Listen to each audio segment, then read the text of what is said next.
Our people must know the truth and nothing but the truth. France remains as a member of the UN Security Council, and yet France today remains one of the biggest perpetrators of human rights violations in Africa. And everybody is giving it, the world is giving it a blind eye. United Nations. It is a body that's supposed to be the watchdog for human rights violations. France remains the biggest risk to peace and security in Africa today, and nobody is talking about it. France did something absolutely deplorable. Made the former colonies, because they still are colonized, sign a document which they called the Pact for the Continuation of Colonization. Dig this. On one hand, we're giving you your independence, but on the other hand, sign this document that you are agreeing to continue to be colonized. So two countries said, no way, Jose, we aren't doing this, Guinea and Mali. The French could not understand it. How could an African country dare not want to be affiliated with France? So in their anger, history tells us that they went into those two countries, took everything that they thought they had brought, proceeded to pour concrete into the sewage pipes, completely devastating the two economies. This was also done as a way of letting the other countries know that should you refuse to sign this document, this is the fate that awaits you. So the rest of the country signed the Pact for the Continuation of Colonization remains in place. What is special about this? The Pact for the Continuation of Colonization said, 1, you shall deposit 85% of your bank reserves with the French Central Bank under the control of the French Minister of Finance. The French government will take all your monies, collectively invest your monies in the French stock market under the French name. And you don't have to know what the returns are. Should you wish to access some of your money, keep in mind that countries are now left with only 15% of their reserves. You have to submit your country's financial report, and if approved, you get to access up to 20% of your deposits from the previous year as a loan at commercial interest rates. I'm going to repeat that. Should you want to access some of your own money, you have to submit your own country's financial report. And if approved, you get it as a loan at commercial interest rate. So you go from having a humongous credit with France to now owing France for borrowing your own money, a loan that you'll never be able to finish paying. They also said, all your minerals discovered and yet to be discovered, French companies have the first right of refusal. You go to those countries today, all major contracts, French companies have the first right of refusal. The water supply, the power supply, the mining fixtures, the oil rigs, roads construction, airports, French companies have the first right of refusal. If anything is left, the people in your country may get it. They also said, your military can only be trained by France. You can only purchase military equipment from France. France shall have military presence in your country and can invade your country without notice if France feels that her interests in your country are being violated.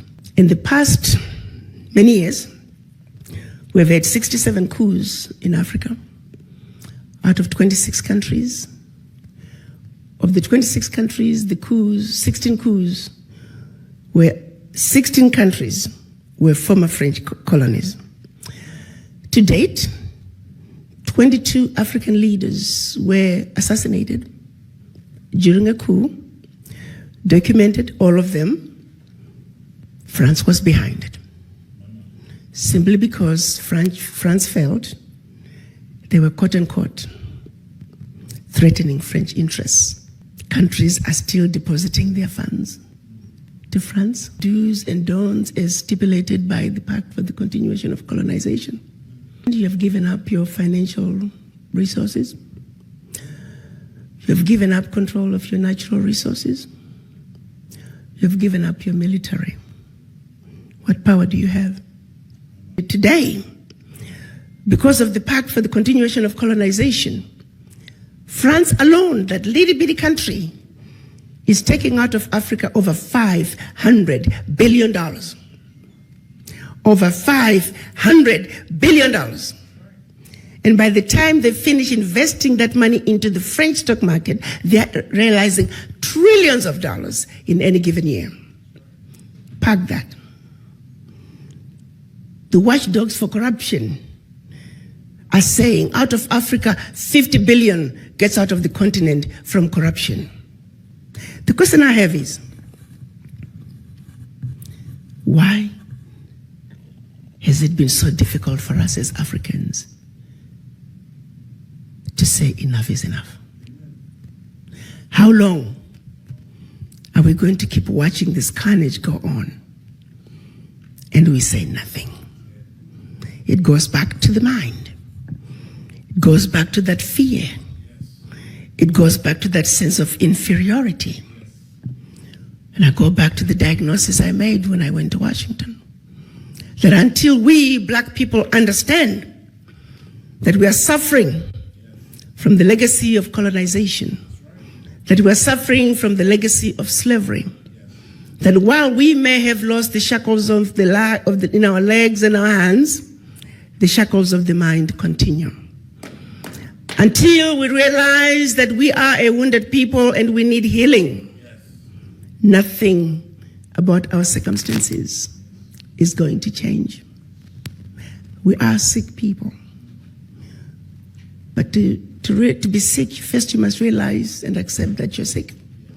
How do you go to the doctor if you don't think you're sick? We are not only in the doctor's waiting room on an outpatient basis. We are not even in the hospital in a general ward. As black people, we are in the intensive care. And we need to realize that. The baby is now born. And her name is the African Continental Free Trade Area. You see, the children of Africa must realize that now we need diapers, we need formula. There are going to be sleepless nights. This baby is going to cry. This baby is going to throw tantrums. We need to be ready to take care of this baby. Africa is on the move. The question is, are the children of Africa ready to step up and take what is rightfully yours? You got to understand, around the globe, as black people, the reason we are so disrespected is because we are poor. Most of us don't own anything. Singularly, while we were given our independence, the one thing that was denied from us is economic liberation. The African heads of states are saying African wealth belongs to the African children. The African Union defines African diaspora as all people of African descent living outside Africa. The colonizers have been building the Africa that they want. The game is up. You see, you don't go to China and find black people driving the Chinese development agenda. You don't go to Europe. You don't go to Mexico, India, and find black people driving those regions' development agenda.